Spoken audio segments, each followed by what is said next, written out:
that's a viable option, then you should consider that. But otherwise, consider the ramifications of a very dangerous proposal. Now, I will submit to you, and without belaboring what you've already heard here, that by the vague and dangerous language of Article 5, by the one and only precedent that we have, the Constitutional Convention of 1787, where they, despite any pretense by which they met, they were able to do anything they wanted, and they did. And they threw out the Articles of Confederation. I'm very thankful for what they accomplished. I do not have the same confidence in our leadership at the Council on Foreign Relations, whose heavy hand, no doubt, will be on top of this convention. Now, historically, I want to go back as early as 1975. This call for constitutional convention, even under this guise, was not created here. This goes back to the mid-1970s, no doubt, from the Council on Foreign Relations, under the guise of a balanced budget amendment, as a matter of fact. And it was in 1988 where this first hit the floor of the Ohio House of Representatives, and we worked vigorously against it. Even the very proponents of it, we were able to persuade and turn some of them as to the dangers of this. And just to address what was discussed earlier as well, 34, two-thirds, 34 of the 50 states required to pass this. In 1988, there were 32 states legislatures who would call for this convention. And we were not only able to stop this in Ohio and a variety of other states right at that very dangerous time, but since there have been 9 rescissions, is my understanding. And so this is still alive and well in 23 states, is my understanding. And I'm very thankful that this has been exposed to that extent as to the dangers of a constitutional convention. Ladies and gentlemen, they will not be bound. They'll do whatever they want. And it's my considered opinion, not only that the Council on Foreign Relations will throw our Constitution, and let me explain. The text that defines, empowers, and limits our government to that of a government of a self-governing free people. Not only that, but our Bill of Rights, our First Amendment, our Second Amendment, the wonderful 9th and 10th Amendments, and so on.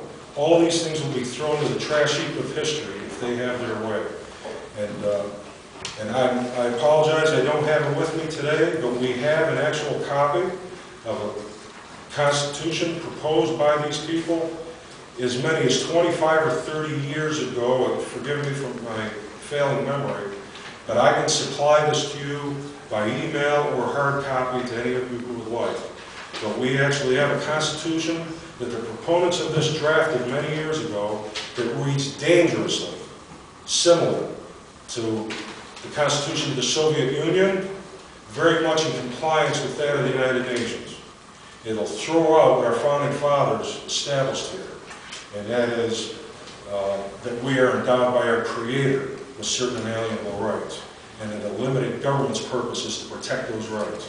That will go to the scrap heap of history, and I urge you to say no to this. Now, there's not any of us who, if we are in the habit of operating fiscally in the red, that are not going to be thrown out in the street and even in jail. There's not any of us who doesn't want constitutional, or I'm sorry, a balanced budget amendment. Who empowered these people to defy the law? It shouldn't even be necessary. By definition, a budget is balanced. Okay? Anybody else can get away with it except that, I mean, only the government gets away with this. Now, why is it? The very same people, the Council on Foreign Relations, who are the creators of our Federal Reserve, who can turn on the presses and create hundreds of billions of dollars in deficits just by turning on the presses every year, and they continue to get away with this. And all the other tentacles that have allowed gross violations of our Constitution to go on. The stumbling block of our Constitution, though, is still there, and they want to throw it out. And I urge you, we can bring on a balanced budget, but there's no substitute for vigilance at the electorate level, at the state legislature level, and so on. We can propose an Ohio resolution obligating our federal delegation to the U.S. Congress to balance that budget. Now, we can do that. We have amended our Constitution 27 times without going to that dangerous precedent of the convention. Okay? Why don't we do that? I would not be in disfavor of that. The Constitutional Convention is dangerous and it's not necessary. And I urge you to utterly reject HJR 8. I thank you very much for the opportunity to discuss this. Thank you for your testimony and questions.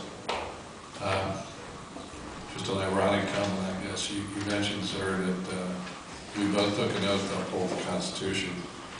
That means we both took an oath to uphold Article 5. Unless in your oath you eliminated that part, I'm not sure. Well, no, I didn't. I'd say that, again, it may very well be an Achilles heel. Now, if being loyal to our Constitution means that we have the right to take this error, and I believe it is, and indulge in a national suicide pact, I don't know if that constitutes loyalty to our Constitution. Thank you for the question. Hearing none, that will constitute. Next witness we have is Chuck Michaelis.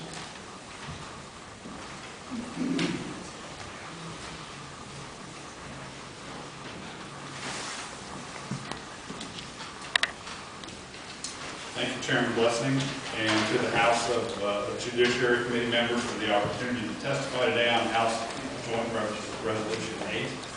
You'll pardon me, I'm a little nervous. It's only the second time ever I've done this, and the other time was quite a while ago. So, Chairman Blessing, my name is Chuck Michaelis, and I'm the Vice Chairman of the Institute for Principal Policy.